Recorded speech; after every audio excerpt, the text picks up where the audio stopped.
warahmatullahi wabarakatuh. Alhamdulillahirabbil alamin wassalatu wassalamu ala asrofil anbiya'i wal mursalin wa ala alihi wa ashabihi ajmain. Yang pertama-tama kita ucapkan puji syukur kepada Allah Subhanahu wa taala sehingga kami bisa membuat video pada hari ini. Shalawat dan salam kami junjungkan kepada Nabi besar Muhammad SAW yang telah membawa kita dari zaman kegelapan ke zaman yang terang benderang.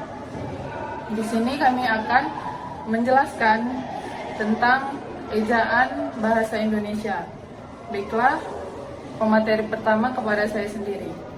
Ejaan pertama yang digunakan resmi di Indonesia adalah ejaan Van Aupussen yang diresmikan pada tahun 1901. Didasarkan pada bahasa Melayu dan menggunakan huruf Latin. Ciri khas ejaan ini adalah penggunaan tanda akritik seperti tanda di atas atau di bawah huruf untuk melambangkan bunyi tertentu. Contoh, kata ai dituliskan dengan tanda diakritik untuk menunjukkan cara pengucapan yang berbeda. Pada tahun 1947, Menteri Pendidikan Suwandi memperkenalkan ejaan Suwandi. Tujuan utama dari ejaan ini adalah untuk menyederhanakan sistem yang ada, termasuk menghapuskan tanda diakritik agar lebih mudah digunakan. Contoh perubahan, penggunaan tanda diakritik dihilangkan sehingga penulisan menjadi lebih sederhana dan mudah dipahami oleh masyarakat luas. Yang ketiga, ejaan yang disempurnakan EYD.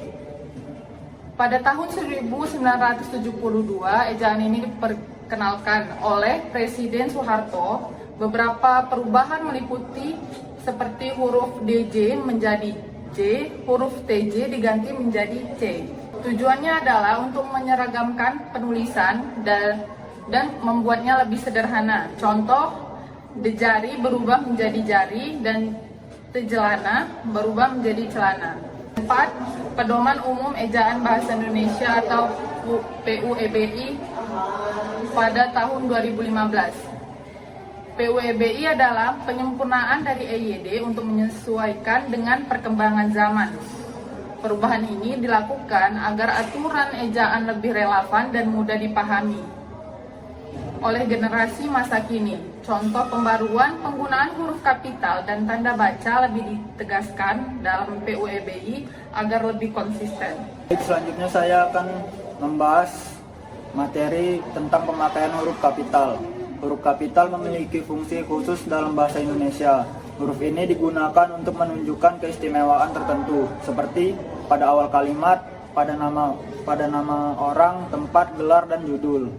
Sebagai contoh, yang pada di awal kalimat yaitu Indonesia adalah negara kepulauan terbesar di dunia, di mana huruf kapital berada pada huruf I di awal kata Indonesia.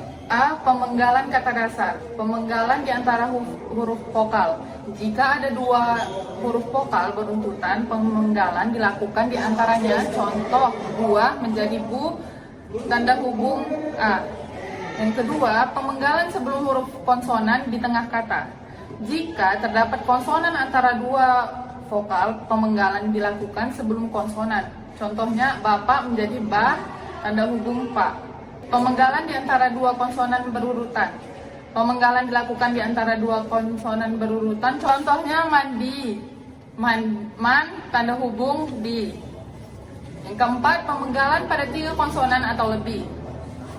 Contohnya in, tanda hubung stru, tanda hubung men. Selanjutnya, gabungan huruf konsonan yang melambangkan satu bunyi. Gabungan konsonan seperti nya atau eng tidak dipisah. Contohnya ba, tanda hubungnya, bukan ban, tanda hubungnya. Pemenggalan kata berimbuhan. Pemenggalan pada kata berawalan. Contohnya ber, tanda hubung jalan. Yang kedua, pemenggalan pada tanda kata berakhiran. Akhiran dipisahkan dari kata dasar. Contoh, berikan menjadi beri, tanda hubungkan. Pemenggalan kata bersisipan. Sisipan tidak dianggap elemen terpisah dipenggal seperti kata dasar. Contohnya ge, tanda hubung le, tanda hubung tar. Pemenggalan pada kata berimbuhan gabungan dipenggal di antara unsur imbuhan. Contoh, foto, fo, tanda hubung to, tanda hubung gra, tanda hubung fi. Pemenggalan pada kata ulang. Kata ulang dipisah dengan tanda hubung antara unsur-unsurnya. Contohnya anak, tanda hubung anak. Jadi anak-anak. D. Pemenggalan pada gabungan kata. Gabungan kata dengan awalan dan akhiran mengikuti suku kata dari masing-masing unsur. Contohnya tanda hubung mempertanggungjawab, tanda hubung kan.